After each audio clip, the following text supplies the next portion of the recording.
I can start with the cliches that every person in my position gets into when they're talking to a crowd like this. How my job is doomed, how this is a great time for reinvention, and the need is always going to be there, and it's wonderful times ahead. So I'll be honest, I'm scared, I'm frightened. Okay? There you go. Anyone in my job who says otherwise, they're lying. Okay, and we try to figure out, okay, what the heck are we going to do? So I'm 48, and if this all taps out in 10 years, as someone says, some folks say, well, okay, 58 will be a fun year for me. But I'm not giving up. I've not strayed over to PR or sought out a history degree to go off and teach. But the job has changed. I started in March of 1990, as David said. It was very different. I had the only mobile phone, and it's not mobile by your definition. It was a phone that was attached, could not be moved out of the police reporter's car. That's the position I started in. Okay, but I was the only one. We had some two-way radios with a radio tower that we once had. It got taken down during a tornado, and that was the end of that. And then we transitioned to this big briefcase thing that was a mobile phone for real. You're all thinking the bricks were the start of it all. Oh, no, no. You had a carrying case this deep, that long, with a phone on top. That's where it started. And we had to walk 3 miles in the snow to school. There was no air conditioning. It sucked. And we drove Chrysler K-cars. That part's true. So, oh man, those would catch fire. We had a really bad fleet back when I was hired. But, those were the tough days for our industry, apparently. But, it was straightforward. We wrote for print. We were reporters. We didn't really have columnists, maybe a couple in sports, and that was about it. We sure as heck didn't have social media, internet. If you wanted to Google something, that meant going to the library and going through the statistical abstract. And none of you have a clue as to what a statistical abstract is, do you? Okay? Is that an autoplay ad? Oh, okay. But a few years later, we started getting online. Bombing was really the first time we were totally online for something. We were playing with a beta site at that time. It was called connectok.com. Am I getting that right, Clyde? Okay, yeah, it was ConnectOK. And they were operated totally separate from the newsroom. And there were people up and down the ranks who were not in on the internet, did not think it was going anywhere. There was a hostility to videos at first. I remember that. And I'm really proud of where we've gone with our digital efforts, our online efforts. But it wasn't without pain. It wasn't without growing pains and understanding what was going on. I'm a storyteller at heart. So the idea that I could write a story about Pody Poe, this notorious gambler who operated a casino in the middle of Nichols Hills for decades and had written a book about it, and the fact that I could put a home video of that casino during its glory days online, that was just awesome to me. And so early on I realized, this computer thing could actually be a good thing. And that's not to say I always liked some of the stuff we did. Go. That's the only time, Clyde, I will say something that could get me in trouble. That's it. But, almost everything we've done is really, it's something that keeps me going because I'm thinking we have some pretty smart people with us, and if I can create content that will fit into what they're doing and keep moving forward, maybe there's a chance. And there are times where I'll fess up now. Clyde will hear this. So I played hard to get on doing the blog. That was the very first deal. Truth is, I wanted to do the blog, but I pretended like it was too much time, too much effort, because the newsroom was not willing to get me my own camera, and they were not willing to get me my own wireless stick. And I knew that the News OK side could and had the money to do that. So I'm like, sure, Alan Herzberger, I'll tell you what, if you get me the camera and wireless stick, I need that to do a blog. I might be willing to do it. And that bit of manipulation worked. Clyde has always humored me quite a bit. Clyde Bunyan is sitting right over there in the corner. I really credit her quite a bit for what I've been able to accomplish until now. In 2005, I started covering downtown urban core stuff as part of the city-county beat at first, and then in different roles starting in 1995-96. I covered the bombing. I was lead reporter at first day, and from that point I could not cover crime and violence anymore, really. It was just too much. Clyde was wonderful in letting me move from city desk after 15 years to going to business desk, even though I suck at math, and she knows that. And but I don't usually confuse my millions and billions, so that's good. You know, I'm not sure I really had a good history of business coverage, but she knew I could do downtown coverage really well, and that's where all the development was going on. And somehow, I'm not sure how she pulled it off, but she was able to clear it for me to get a weekly column. And, you know, how she kept her job as an editor after that is beyond me. But she encouraged my imagination. She encouraged my desire to go in new directions, to test the waters. There's things we're doing now that 10 years ago, yeah, you're going to the front office. It's not good. You can't be promoting other news sites. You can't do that. You cannot be putting links out to Journal Record. You cannot put links out to the Gazette. You just put a link out to the Lost Ogle? The Lost Ogle? Oh, hell no. Oh, hell no, you can't do that. Times change. Where's Marissa? Where's Marissa? How the hell do you end up doing a roast at a conference? Okay, now if you've been fooled about this, let me make it clear. This is no PubCo-hosted event. Marissa's like really way too good for the Lost Ogle. Patrick, yeah, I know he can't be paying you much, if at all. So this is quite a con job he's done on you.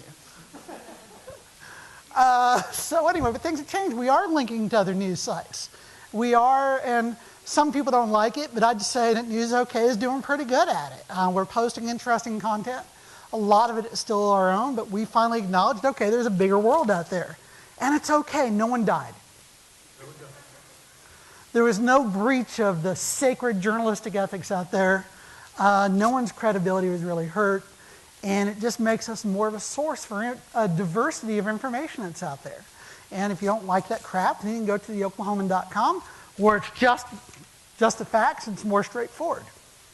And we're still experimenting with that. We don't know what the hell we're doing with all that yet, but we're figuring it out. We'll get there. Wow, Chris Reen doesn't see any of this. Hey, David, he's at the game, right?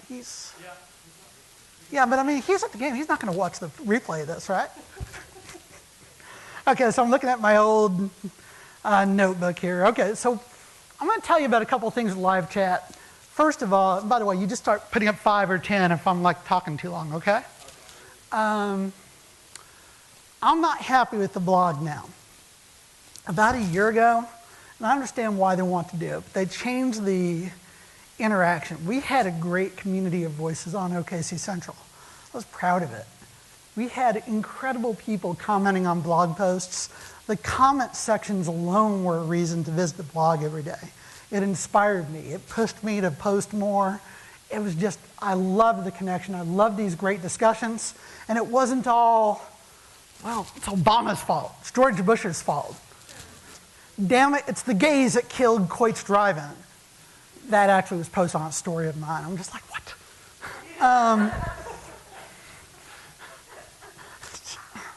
But they switched it to Facebook commenting. They brought the blogs more into line with the rest of the News OK site. So they changed the commenting section, And now we've got one older gentleman who comments on every blog post, and everyone else seems to hate him, and everything's Obama's fault. So I'm sorry, but that was killed. And it is what it is. Alan Herzberger knows I don't like it. And I'm sympathetic to why they did it, but it's the way it is. These things are happening. These things will continue to happen. We're still trying to figure things out. There's this thing going on in the newspaper industry, and you might have heard about it. We've had some layoffs. Newspapers, all of you say you're not reading it, which is really kind of depressing, and yet all of you say you read my stuff, which is really weird. But you say you don't read our paper, and you say, well, it's the editorial page. Well, yeah, I understand that. But you're reading. We've got you. So now we're trying to reinvent the business model. And that's what it's all about. So one of the things we've got going on is this live chat. And the live chat, oh gosh, it's been 2 or 3 years now, it seems like. Because Clyde, it was going on for a good year before they promoted you, right? Okay, so that's at least 2 or 3 years. And sports have been doing it first. Sports is really I just have a lot of admiration for Mike Sherman and his sports desk. They're just amazing. And I promise you, if this weren't happening during football season, Barry Trammell would be a far better speaker than me. So I'm really just kind of, at my best, I'm second to him. Barry Trammell is just amazing. Mike Sherman is amazing. And I've actually looked at what they're doing, and I try to see, okay, how can I take what they're doing and carry it into what I do? Because they're amazing. That's all I got to say about that. So they introduced these live chats. It was experimental at first. And before I knew it, we're getting like 500-600 people online for live chats participating. That's a lot of eyes on a page. Is that, to have 500-600 people online for a couple hours throughout the conversation, is that, I'm not like an online media guru, but is that good? Okay. And then the transcripts, these long transcripts that I don't want to spend hours reading. We're getting like 3,000 to 6,000 people reading those. Okay. And and that's where I sometimes get in trouble with the make Dallas and Kansas City jealous of us. And oh my gosh, I wish I never said that. How many minutes? Okay, real quick. Okay, so that having been said, we don't know our business model. We're moving downtown. We want to connect with you guys. We want to find out how in the heck can we not only have you reading it, but either supporting us in a way that advertisers will continue to want to advertise with us, or pay for it. And it's tough. We got you all addicted to free news, and that's a problem. But I believe in what we're doing. I believe that a trained journalistic voice with experience who really is out there telling stories is worth something. It's worth value. I'm out there with you at Paseo last night, even in the rain, talking to artists, listening to great music. I'm out with you at a Thunder game. I'm out with you as you're just being amazed by this Plaza District and what's happening here. I'm with you as we're trying to figure out what's the future of the Tower Theater. Should we be tearing down State Center? All of these things. I'm with you. I'm telling your stories. But there's one story I can't fully tell. The answer. I cannot tell you how newspapers evolve and successfully evolve into a model that will be successful for this next century. It's still a big question mark, but I know who has the answer. And that is every one of you. And please, we have a great leadership team under Kelly Fry, and she wants the answers. Her email address is kfry, I believe, at opubco.com, or she's on Twitter.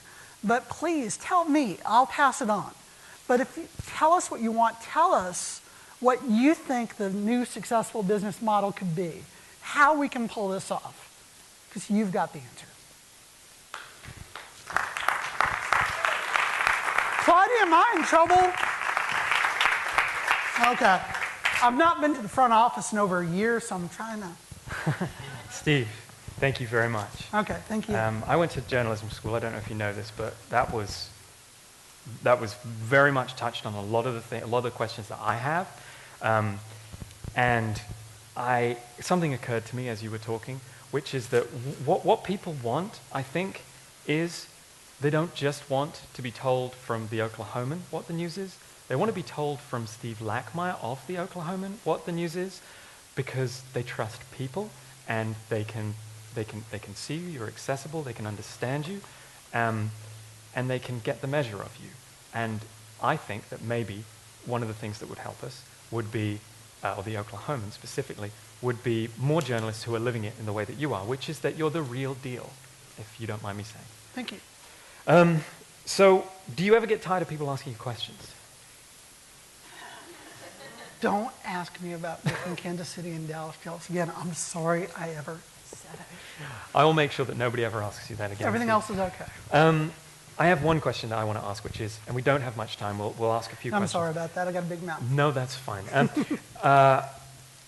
Should journalists be behaving more like bloggers, or bloggers be behaving more like journalists? Oh, heck. Well, define behavior. Blogger, we only have 1 minute. Blogger, I mean, if you're talking about a blogger, like, oh gosh, bloggers who are actually doing more than talking out of their butt, but actually talking to folks, trying to find stuff out. I mean, I will say this, and again, I don't even know where Pubco stands at the Lost Ogle, but to their credit, they actually make an effort to try to ask questions and get more information. They're posting stuff that other news sites are not doing, and that's an issue that's above my pay grade. I do everything I can. But like, they had a fantastic piece on when Ed Kelly left and the change at our shop. And I think they've done some other good work. Now, there's some of their work I just look at and go, oh, God. Not humorous, so go easy on me. But in that sense, I think we can learn things from the Lost Ogle and some other sites. Which is what, specifically? Be more scrappy? I mean, they seem... Be fearless. Fearless. Don't be afraid of having someone wake up and open up News OK or the Oklahoman and going, what are these crazy bastards up to today? Yeah, I like that. So I like that. And that's the kind of stuff that gets me sent to the front office sometimes. So, yeah. You know. I'll be in there with you this time. I think that's where we have to go. I think we just need to get over our hang-ups, and we need to tell stories. Questions? Brent? We talk about business model and wanting input. Do you know where science and technology is going with the news here in Oklahoma? Is there actually going to be like real people and not like big hunts? Like, just You guys need to have coffee. like no, like I know what you're saying. hunting ghosts or I know what you're saying. So quit trying to just focus on getting the next county commissioner indicted. Crap, like I'm having real issues with the science and technology. Oh, you're talking about our science and technology coverage. Yeah, I'm talking about all of Oklahoma's journalism, science, and technology. There's not a real good output for it, and I think it's because of the business model. We science communicators cannot be sponsored because of our ethics by businesses and advertisers, so they don't really, scientists don't play to that business model. Next break, let's talk. Yeah. And I'll try to understand more what you're talking about. You were talking about, how you really enjoy the community from the old blog on News OK. Yeah. And how, there was a lot more people that, that you really enjoyed hearing their part in the Yeah. comment section.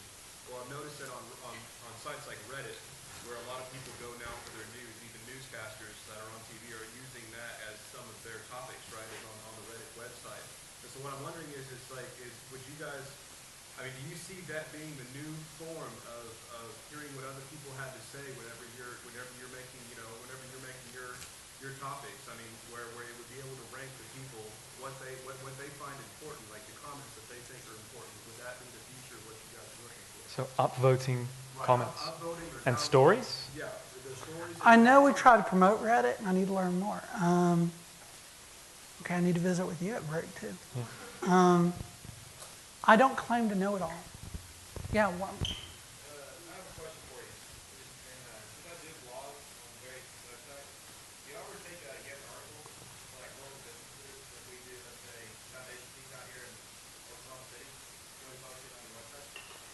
I think we can do that, right, Talk to Claudia? Clytie Bunyan at the... Yeah, we do different ways of submittals and e-violet. We're really encouraging outside content. Yes. Talk to Yvette or Clyde can help you with that. Yeah, we can do that. Where do you think the federal effort to define who and what a journalist is, given bloggers versus journalists? Yeah, that's getting interesting.